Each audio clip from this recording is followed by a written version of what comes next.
express on behalf of the family of Lynn and Ernie the appreciation for all the people who have come to this memorial service.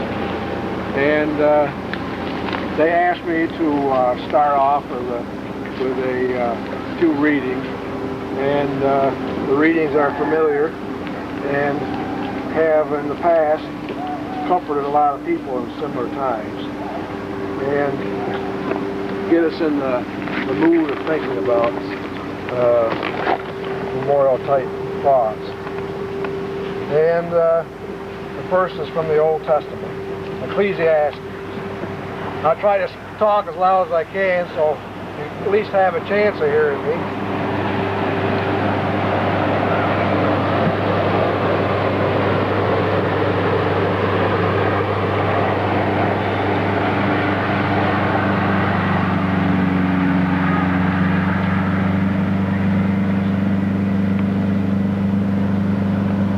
According to a lot of thinkers and scriptural authorities, Solomon wrote 3 works.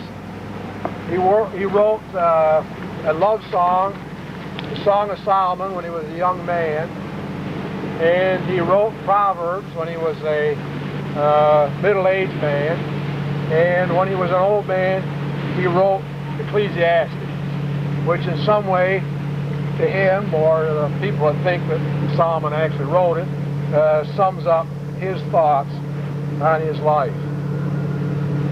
I, the preacher, have been king over Israel and Jerusalem, and I applied my mind to seek and to search out by wisdom all that is done under heaven. It is an unhappy business that God has given to the sons of men to be busy with. I have seen everything that is done under the sun, and behold, all is vanity, and a striving after the wind. What is crooked cannot be made straight, and what is lacking cannot be numbered. I said to myself, I have acquired great wisdom, surpassing all who were over Jerusalem before me, and my mind has had great experience of wisdom and knowledge. And I applied my mind to know wisdom, and to know madness and folly. I perceive that this also is but a striving after the wind. For in much wisdom is much vexation, and he who increases knowledge increases sorrow. I said to myself, come now, I will make a test of pleasure. Enjoy yourself. But behold, this also was vanity. I said of laughter, it is mad, and of pleasure, what use is it?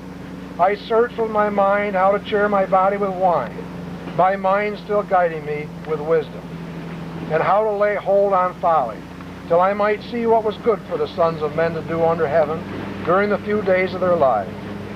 I made a great work. I built houses and planted vineyards for myself. I made myself gardens and parks. I planted in them all kinds of fruit trees. I made myself pools from which water of the forest of growing trees. I brought male and female slaves, and had slaves who were born in my house. I had also great possessions of herds and flocks, more than any who had been before me in Jerusalem.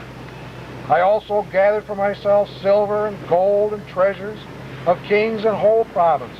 I got singers, both men and women, and many concubines, man's delight. So I became great and surpassed all who were before me in Jerusalem. Also my wisdom remained with me, and whatever my eye desired I did not keep from them. I kept my heart from no pleasure, for my heart found pleasure in all my toil, and this was my reward for all my toil. Then I considered all that my hands had done, and the toil I had spent in doing it, and behold, all was vanity, and a striving after wind. There was nothing to be gained under the sun. There's nothing better for a man than that he should eat and drink and find enjoyment in his toil. This also I saw is from the hand of God. Apart from him, who can eat, or who can have an enjoyment? For to man who pleases him, God gives wisdom and knowledge and joy. But to the sinner he gives the work of gathering and heaping, only to give to one who pleases God. This also is vanity, and a striving after the wind.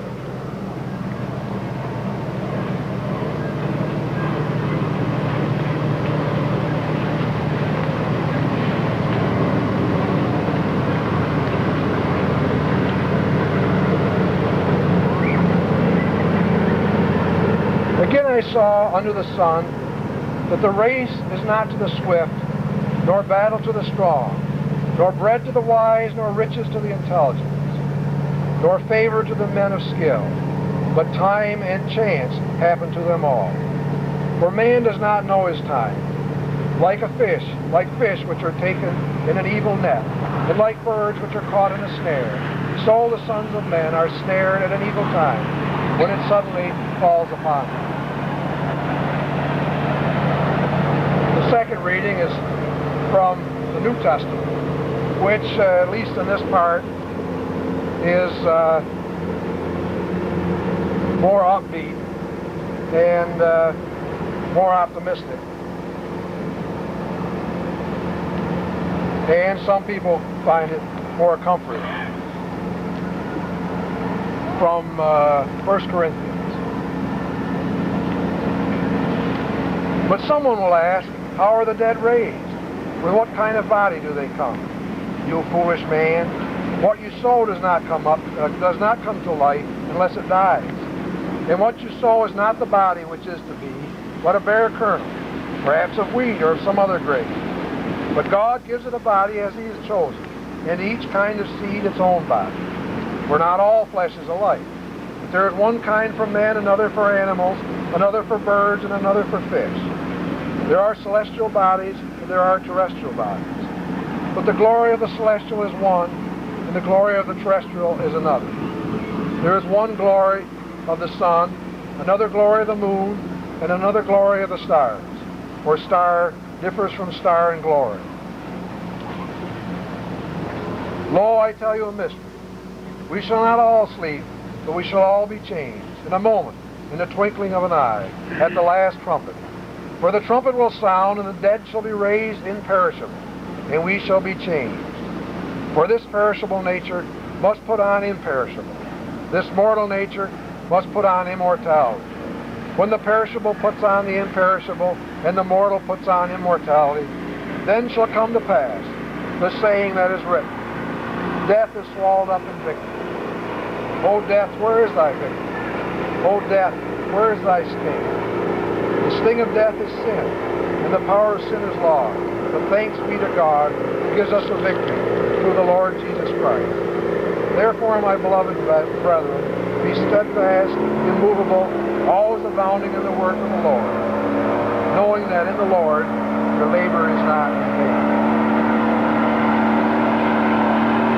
Two quite different views of essentially the same human experience that we've all had, and it's a time like this for us to think about those things and remember one of our fellow travelers, two of our fellow travelers, is no longer with us.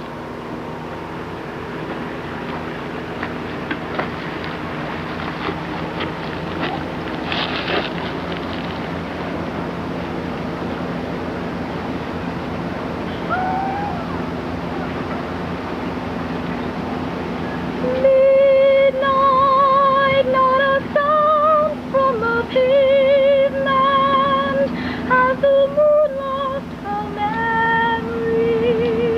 She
dedicate this plaque here with my friends and family.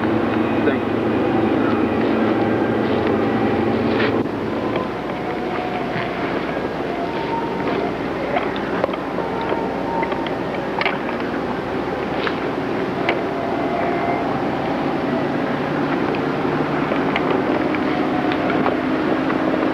Many of us have different memories and different reasons to be here.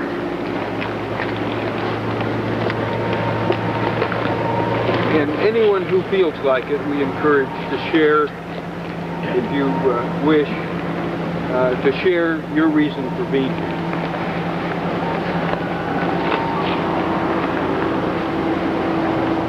I would just like to thank those special people. And they each know who they are. In a way, it's every one of you for sharing this moment.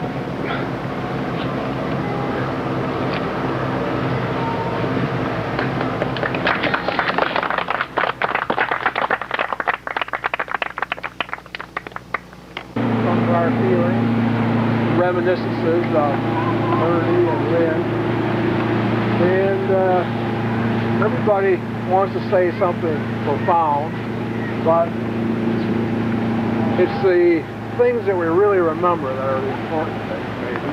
And as Herb said, everybody has a different memory, something that sticks in their mind. And to illustrate the total lack of profundity, I will remember publicly the first time I saw Lynn, at least as far as I recall. This is what sticks in my mind when Herb and Lynn were first married, many years ago. It was in '56 that I was attending school at Cornell University, and was living in a small couple of rooms with a roommate, not too far from 514 Edgewood Place, where Dorothy and Ernie and the family lived. And I was there with my roommate. It was in the daytime sometime. Anyway, a knock came upon the door. And the door opened, and there was Lynn and Herb. An introduction to me of someone I hadn't met, but I had heard a lot about. And she came in and threw her arms around me and gave me a great big kiss. Never saw her before, as far as I remember. And but she knew who I was, and I knew who she was, and we were family, and that's the way we greeted one another. And my roommate was flabbergasted. As you remember, Lynn, she always had beauty, physical beauty, spiritual beauty, character beauty, all the beauties there were, but what you saw when you first saw her, especially when she was 20 or 19, was physical beauty. And she was a very beautiful 19, 20, or whatever it was, woman. Beautiful. And my roommate was just completely in awe of me all the rest of the time we lived together. And that has struck a long time in my mind. And everybody remembers something different. What a person is in his entirety, his or her entirety, is known only to the deity. Each one of us only sees a fragment. Some of us a very large fragment, and some of us a very small fragment. But I would encourage you, and Herb would encourage you, and Dorothy would encourage you, in a sort of a Quaker service, to share any reminiscences or feelings or thoughts that you might have.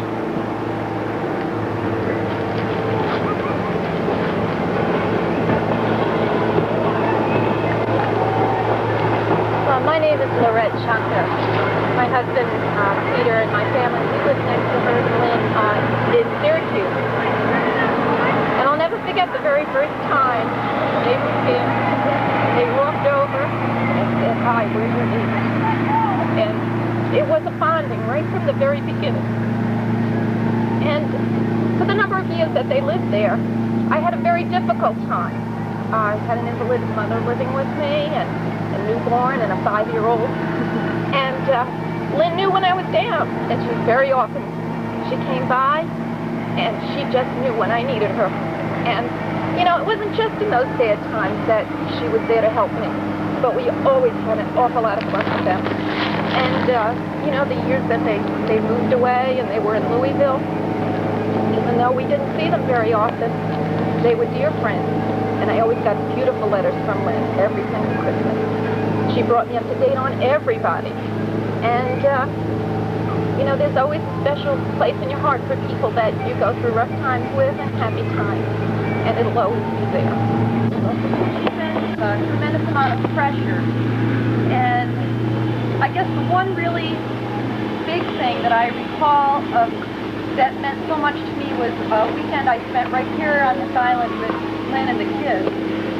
And Gene was going through a particularly difficult time, and I really, as a young woman, wasn't sure how to help him and to be there as a support for him. And I can remember just when I left here 2 days later that I really felt like a stronger, better person because of the time that I had spent with her. Last fall, my sister and I went to New York and spent a weekend with her. And I guess overall, I just remember what a wonderful, valiant gal she really was. Very unselfish of herself and her time to everybody who knew and loved her. She always put everyone else first.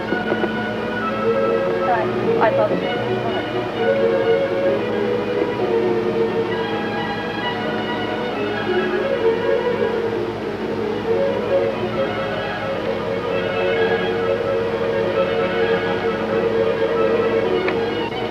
Down here between the beach and the island, there had to be a new boardwalk.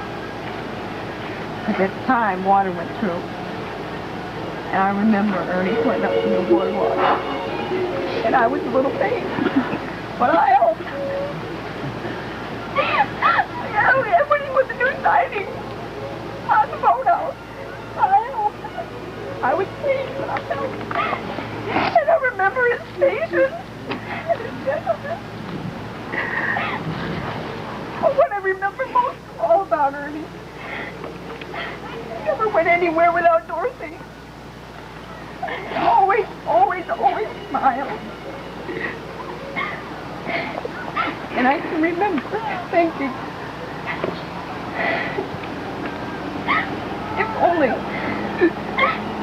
only I could have a marriage like theirs, it would be all I ever wanted. Because they shared everything. And when I came home from Oklahoma 2 years ago, my two little girls and I, we stopped into Louisville and visited them. And they greeted us with open arms, shared their home with us for 3 days. It made us feel like a perfect family. They couldn't have given us anything more. I had lost my husband a year before, 6 months before, and they were there for me, and they cared, and they shared that with me. They'll always be recalled.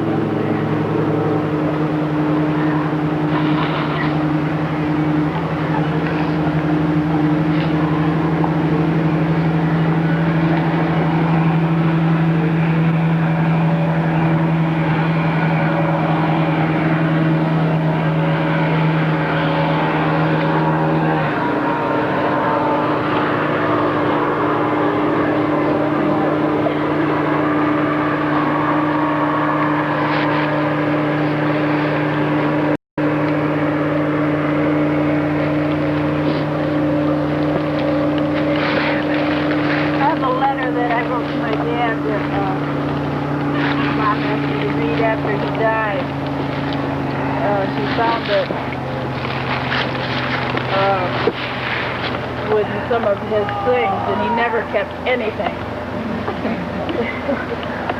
So I was pleased that he had sent his letter. I don't remember writing it. June 15th, 1979. Dear Daddy, I want to let you know what it meant to be your daughter without Hallmark artists and authors. These things are fresh in my memory now because I recalled them recently to Diana, my daughter, who wanted to know what it was like when I was little. I told her it was very safe when I was little.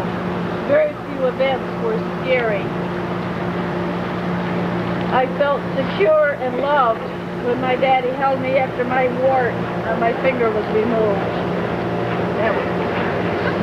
I remember being carried out of the doctor's office with my arms around your neck. I had white gloves on that covered the assaulted finger. My earliest memory in New Hartford is of hiding with you under a card table with a blanket over it, like a hideout, eating a chocolate Easter bunny. Also buying forbidden blackjack gum. I think Mother told us she didn't want it in the house because I got the black gum all over my clothes. Also buying the forbidden blackjack gum on the way home from Sunday school. It felt like we had a secret pact. In the 9th grade, I can remember meeting for lunches at Kinney's drugstore in Carthage. Tuna fish sandwiches. Sharpening pencils in your office. Being welcomed there and being introduced to colleagues and clients if I was the important one. Have you met my delight? I can also feel my neck being nuzzled and blown into. I can hear you recite the poem. Don't cry, little girl. Don't cry. I know they're stolen your doll. Diana says he is a good father. 17-year-olds know everything. I reply, I know, and I love him. I am lucky. Love the light. I had another letter I wanted to share, just a part of it with you. It's from Lynn. She wrote me 2 years ago.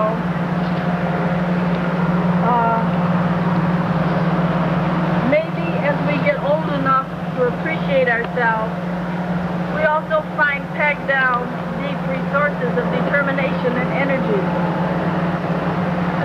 previously funneled into child rearing that we can tap to direct ourselves. I'd like to think there are bundles of those undiscovered resource wells, new adventures, what fun. I've always talked about directing your own life. I've always admired people who seem to do that, and I wanted to be that way. But most of the time, I think I've stayed pretty scared of really doing that. It's easier and a great deal less risky to just dream and talk and watch, And I hope you find some support in these ramblings and can make some sense of them, enough to find the humor and smile. Love, Lynn.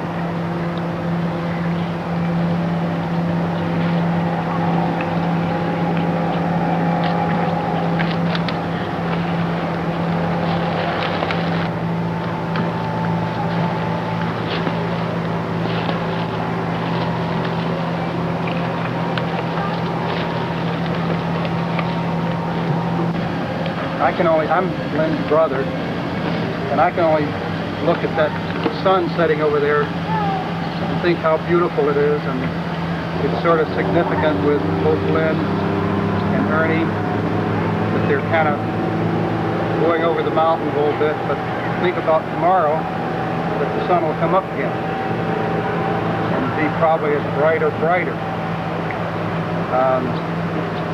When I was in Louisville at my sister's memorial services, I did some things before a group of people that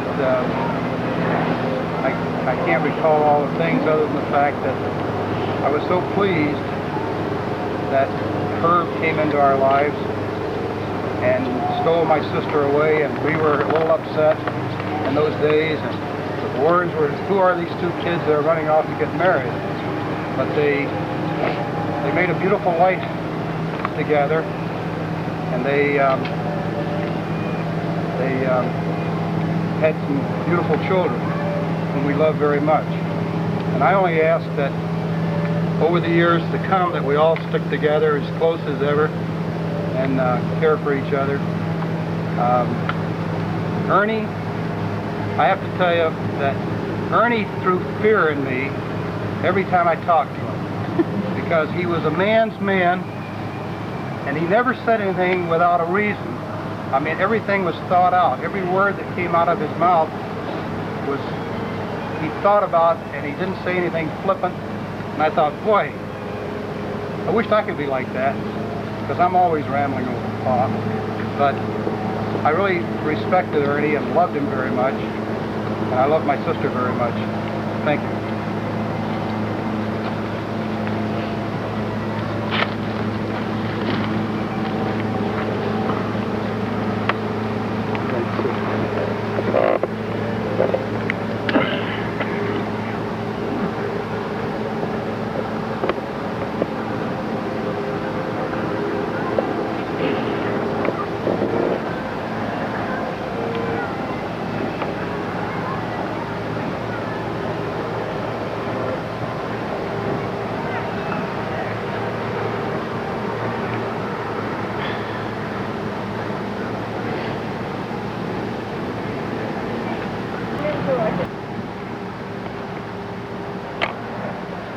That's the most beautiful love in the world.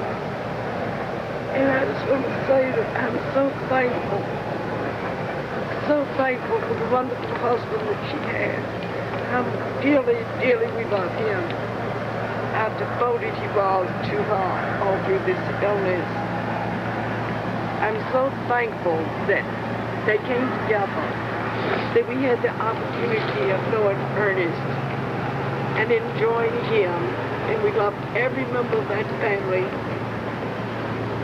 and all these beautiful grandchildren we're very thankful for. But we'll just keep on loving our daughter. Lynn, we'll never get over it. But we just love her so much. But we just feel that she's with us. Love these children so much.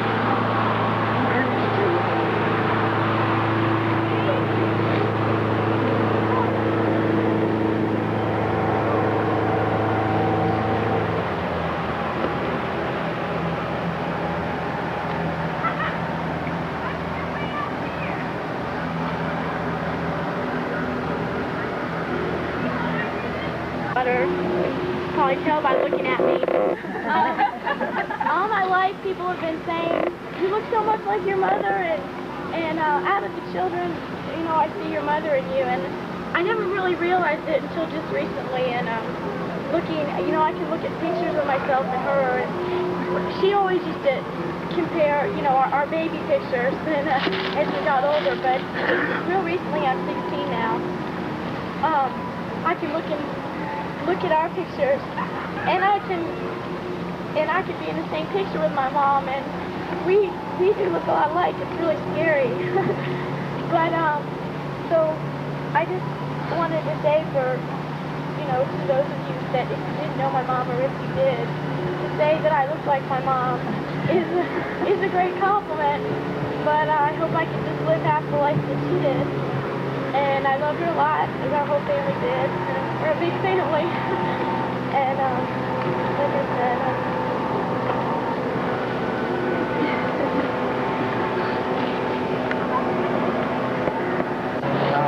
you know, here I look at what time it is, and I think, geez, it's almost fast time. And I got a couple pictures downstairs that my dad gets the biggest kick out of every time he comes downstairs. He walks by, and Mom and Dad sent me this picture of me when I was about 4 years old, and I got worms all over my face, and grimes all over me, and stuff, and a box of fish. And I got the biggest grin you ever saw. And then next to that, 2 years ago, I finally made it back up here after about 7 years. And my grandfather took me fishing, and I caught a large pike. And I got a picture of that with some old funny hat on and an old coat on. And I put the two of them together, and I stand there with a big grin on my face. And I think about it in this last year, and instead of being really sad, think how lucky I am. I've had both sets of grandparents. One taught me to fish, one taught me to play golf. My mother taught me how to keep my temper. And you've been pretty happy, and you think about the last two, and you think about what life means. And my grandfather very rarely left upstate New York, and all the people's lives that he touched throughout the country and the letters we got. And then my mother, and of course we lived in a couple of states, and all the letters we got from all the people all over the country. And really that's what it's all about, other people. And I just want to thank you all for coming here. It really means a lot to all of us.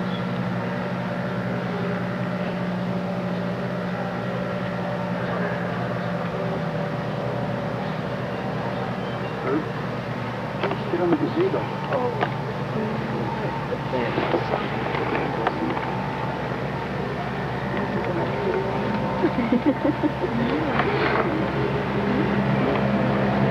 Lord's doing his work about right on time.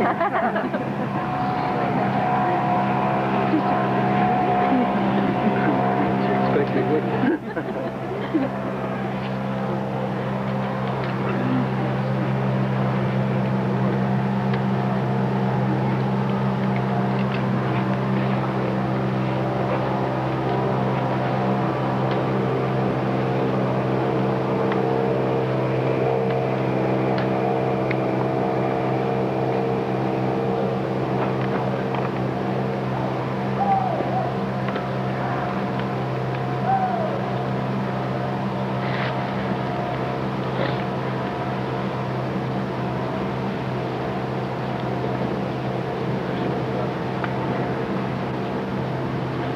Maybe some of you thought this was a crazy thing to do, but you won't forget this moment.